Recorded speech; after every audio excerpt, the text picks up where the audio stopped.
Street, all between 14 and 15 years of age. You can only imagine the pressure to have this crime solved and solved quickly. First we was all together, then they started to put us in different rooms, separately. What did you do? Who were you and who did you come with? The tone was very scary. I felt like they might take us to the back of the precinct and kill us. We falsely convicted him, and we walked away from our crime. In 2002, the men were released from jail after a confession confirmed by DNA identified another assailant. And now there's word that the city is settling with the men, paying them $40 million in damages. Joining me are criminal defense attorney Gwendolyn Lindsay Jackson and Ayaba Arinde from the New York Amsterdam News. Welcome to both of you. I've got to ask, first of all, you think this is justice served 25 years later? This compensation, and the city controller still has to approve this amount. What do you think? I mean, in a way, for those gentlemen, it's been 26 years really. It's over for them in a lot of ways, and they can sigh, a sigh of relief. A lot of people are saying, well, the $40 million is just not enough for 25 years of suffering. You've got these guys when they were teens, and they suffered for 25 years for something they did not do. And some people say the city knew they didn't do it from the beginning. There's no evidence. There's no DNA evidence. There's nothing but these coerced confessions. And $40 million between the 5 men and the lawyers.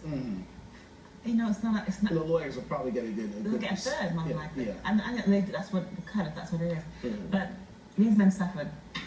And it's on Bloomberg for 12 years saying, not a man, what will I pay you? And to challenge the lawsuit. This is what I don't understand. Why was the Bloomberg administration so dead set against making sure that these young men, now middle-aged, were not compensated? Why? Well, I think it speaks to this whole culture of trying to not admit when you were wrong. And I think it's really unethical, and I think it's, to be honest with you, it's quite despicable.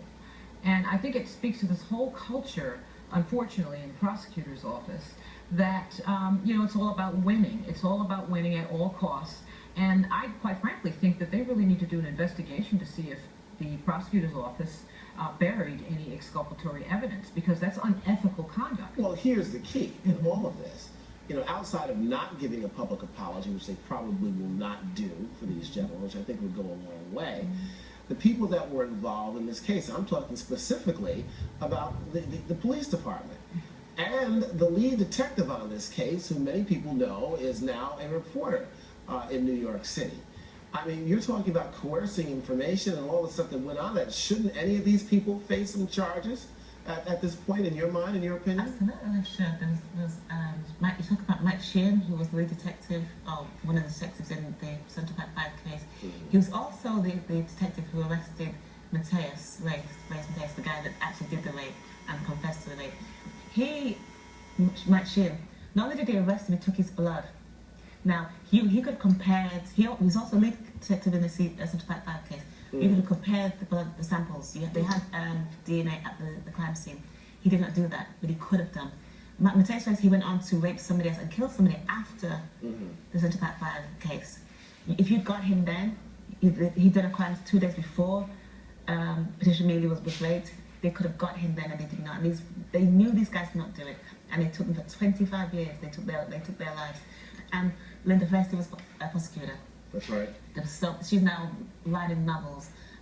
Elizabeth Lederer is at Columbia teaching, I think. All these people who were involved in this case, and it's just to investigate the case because the city's now paying $40 million, which is not a lot, I don't think, but they're paying because of these errors that were made, or these hiding evidence that you could have just used easily to say these guys. There was no evidence to prove that they did anything. Right, and we still have that out there. So in a sense, for a lot of people, they probably feel that there's still like a lack of justice here. But let me ask you a question: does this case now set a precedent for other cases where people in the African American community have been wronged, and now perhaps they may look at things differently in how they prosecute cases, how they investigate cases, in light of what has happened with this I think it should. It absolutely should. And I think it should be used as a beacon so that people who are prosecutors, that people who are lawyers, that they understand that you have an obligation to seek justice. That is your obligation. Your obligation is not just to win a case, not just to make sure that you get a conviction. And I think it should, the mindset in the mind of lawyers and prosecutors' offices should be to seek justice. And I really think that because now we are getting more publicity behind the case now, even at this late date, that it will make changes. You know, and I think it should. Yeah, and it's interesting too, because many could say and argue. I still would agree that we still probably have the best legal system, justice system in the world, but we still have plenty of flaws. Absolutely. And things that really need to be corrected. And I think justice delayed here is justice denied. You've got to look at what's going on in Brooklyn, for example, with the new DA, Ken Thompson. He took over from Charles Hines, who was there for 23 years.